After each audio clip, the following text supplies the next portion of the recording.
TimeBank believes in a banking future with more for every entrepreneur. Start paying less and getting more. With TimeBank, you've got this.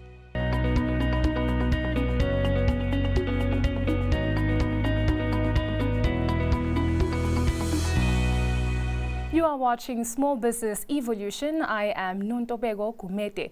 Earlier in the year, the National Treasury stated that of the 1.78 trillion rand in tax collections for the government's most recent fiscal year, the value-added tax revenue alone accounted for 472 billion.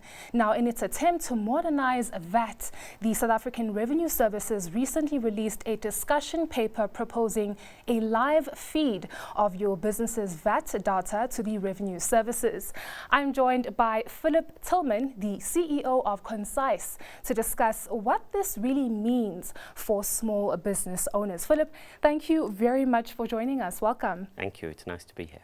Now, Konsise seems to be focused on being a tax compliant software for other businesses. Can you please just share the product design and some of your service offerings for your clients? Certainly. So Konsise is a South African business focused on easing the burden of tax compliance and tax administration to businesses directly and to accounting firms who look after individual businesses.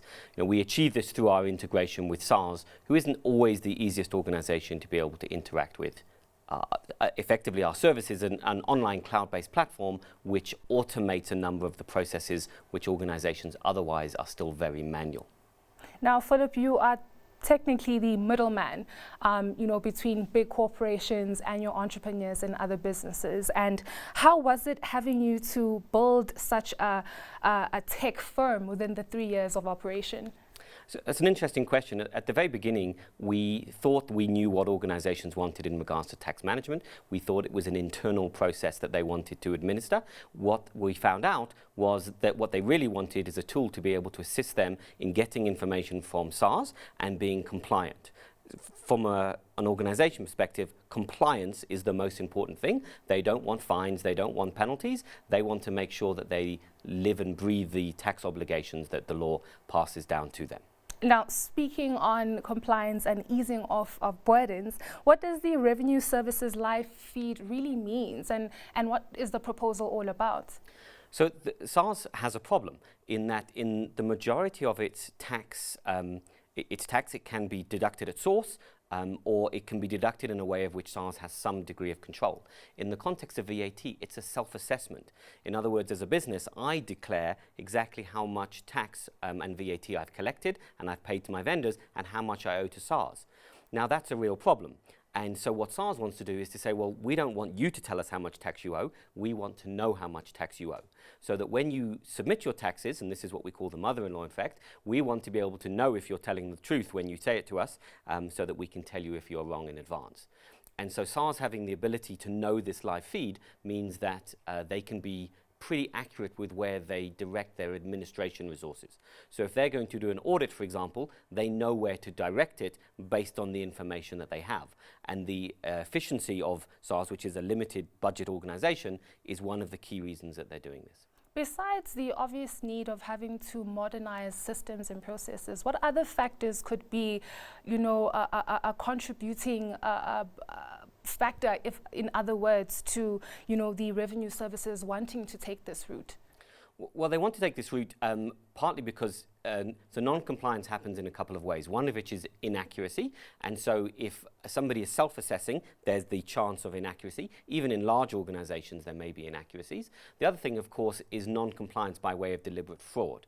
And so there are a number of organizations. If SARS knows who every company is selling to and who every company is buying from, then eventually it gets to the point where cash transactions will be very difficult to achieve. So there's a whole sector of the economy which isn't paying VAT or transactions at all. So if for small businesses, being compliant in this respect is going to be critical. You're not going to have a choice. SARS will know who sold to you. So right now, in order for SMEs to be in a better position of cooperating better with SARS, they would need to just be compliant. What other ways can they better prepare themselves for this new approach? Well, so the benefit of this is that, in fact, SARS are taking a very pragmatic approach to this, which is they're saying that we will receive data from a number of standardized finance systems. And there are lots of cloud-based systems out there to do your finances on. And so as long as you do it in those systems, we'll get the information we need. We as SARS will get the information we need, and we're able to achieve that. So actually, all you need to do is do it properly. Now, where you're going to have a challenge is if you're very small and you're not using any finance system at all, SARS is going to say, well, you have to give us your data in some formats. As I was about to come into the question of why is it important for SMEs to be compliant, and you just touched on that. Well, thank you very much, Philip, for giving your insights on how SMEs can better be prepared for this new approach implemented by SARS. It's a pleasure. Thank you for having me. That was the CEO of Konsise, Philip Tillman. Until next time, goodbye.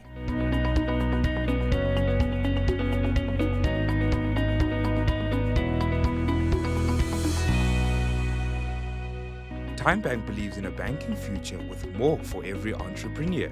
Start paying less and getting more. With Time Bank, you've got this.